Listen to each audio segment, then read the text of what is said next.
I want to say before this video gets underway that I'm a big fan of Curtis Connor. This is not meant to be a criticism. It's not meant to be mean or a call out or anything like that. I'm simply confused and interested in something that he's participating in. And I thought it would be kind of interesting to talk about in a video. So that's what we're doing. So I just want to make sure that's all very clear. I'll probably reiterate it a few times throughout the video, but I want to be very clear. I am a big fan of him. I am not trying to go after him. All right. He talked recently, I think in a couple of videos, about this new thing he's got called Curtis Connor World. And he partnered with this app called worlds.co that creates these virtual worlds for celebrities slash creators. And it's sort of like, again, a virtual community.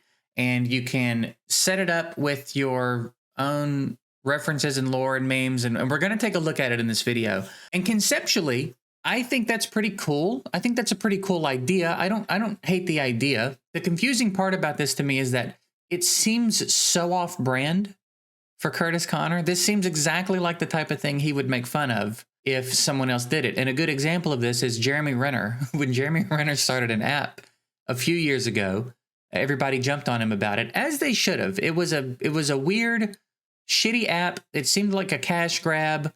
It seemed a little bit exploitative in the way that it monetized, if I'm not mistaken. It's been a while, but it seemed odd. I remember hearing some things about it in these videos and thinking that seems like a strange thing to do for a millionaire Hollywood celebrity, probably, right? The best I can tell, this doesn't seem to have any of that going on. There seems to be no microtransactions, at least any that leave you feeling like you're not getting to participate or enjoy it to the fullest extent. There's some avatar decorations you can purchase, but like beyond that, it doesn't seem to try to strong arm you into buying anything. There's no access you can't get unless you buy anything. Again, I don't even see any microtransactions other than the avatar clothing and stuff. So I'm just so confused about what it is. I don't believe that he's spending a lot of his time in it. You know what I mean? He said in a video that he's been working on it for a year or over a year, something like that. And again, I'm not trying to be mean or critical, but when you see it, this does not look like something that's been a year in the making. It just doesn't. So I'd be interested to know, like, to what extent he's been working on it for a year. Has it been a year in the making, or has he been working on it for a year? And if so, what is it? What is the point of it? I'm so confused. Let's jump into the app real quick and take a look around, take a tour of the world, and then we'll come back and talk a little bit more about it. Okay, so you come to curtisconnor.world.co/space, and you can click space, and it drops you in with its default avatar. And then sometimes when I mouse over this direction, yeah, a thing pops up where you can customize. We're not going to bother customizing. So it's like a little town square, and there's a couple of other hot angles. There's a couple of other people hanging out in here. And like we talked about, here's the merch market. It's a cool thing, and it's actually got his actual merch hanging up in it, which I think is kind of fun. And then if you run in here, it like links to his store. You can actually add stuff to your bag and purchase his merch from here. You can also get stuff for your avatar. So like, this is actual merch, and then it very well distinguishes whether it's real merch or avatar merch, right? I guess in that sense, there's like a microtransaction, but that's so optional. You're not missing out on anything in the experience by not doing it. So I don't really even think that counts. Okay, there's a tattoo shop here that I guess doesn't work yet, which again is just like character customization. Down here, you've got Curtis Town Cuts, where you can get different haircuts and hairstyles for your avatar. You've got Curtis Connor, like a theater, I guess, here. And I'm assuming when he's on tour, this would be active and you can buy tickets to his show. You've got Curtis Town. What is this over here?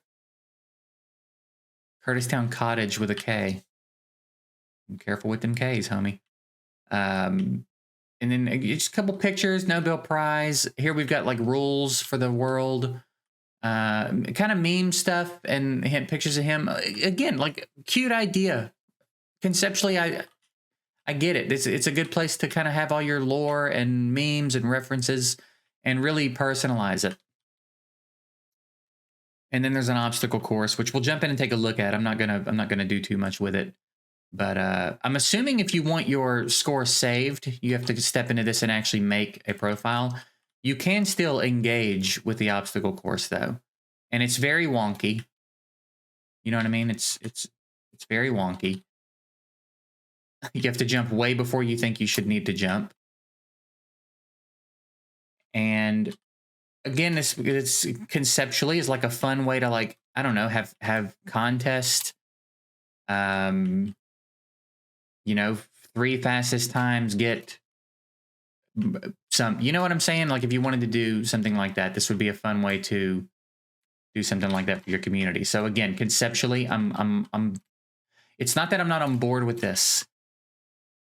I said I wasn't going to do the obstacle course, but now I've kind of committed. So I kind of want to just see how far we can get real quick. All right. So bear with me.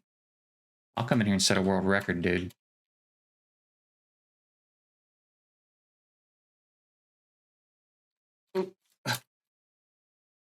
Okay. Well, there you go. So anyway, that's the obstacle course. Let's go back to Curtis Town, and then, you know, again, references, and there was a wall of shame over there where he pins like mean comments. So that's it. That seems to be everything. That seems to be everything that this has to offer. And again, let's get back to the video. So you see why it seems strange. It just seems very off brand, why it's so confusing. After running around in the world for a few minutes, it reminds me a lot of Identity. There was a game a while back called Identity, and I'm one of the people that got. I came across that project. It seemed like a really cool idea. I backed it on Kickstarter, and now it's been abandoned.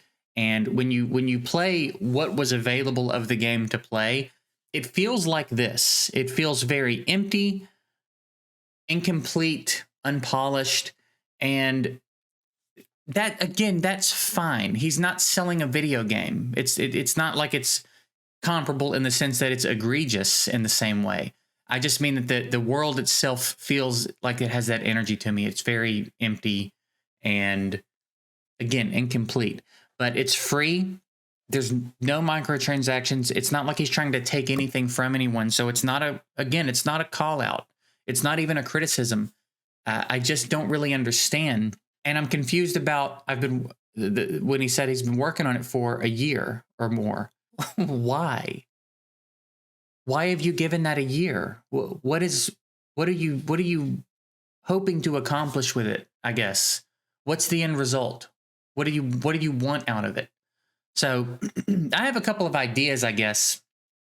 One of them is that this is an experiment, and we'll find out in the next couple of months what this was all about when he does his video about it.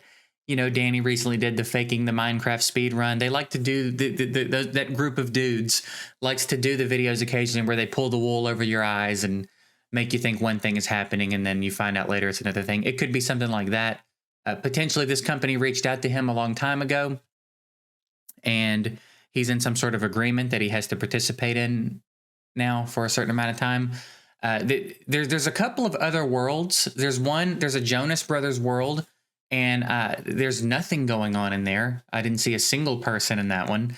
But again, kind of the same vibe. I don't know what this company's doing. I don't know what they're trying to accomplish. Maybe they're charging some sort of fee on transactions through merch and ticket sales, and that's where they're getting their money. I don't know.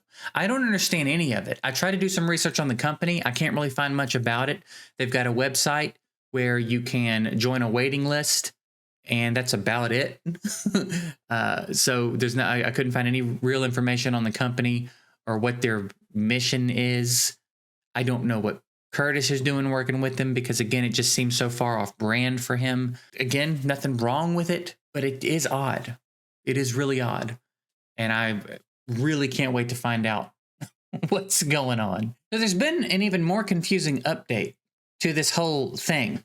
I was done recording the things that I was recording, and I was going to grab some screenshots and video clips to use in the video, and I can't find any mentions by Curtis Connor of Curtis Connor world. I can't find it in the videos that I know I saw him talk about it in. I can't find the tweet on his Twitter, or now X. Nothing on Instagram. It's as though every mention of it has been erased from all of his social media, and I don't know what to do with that information.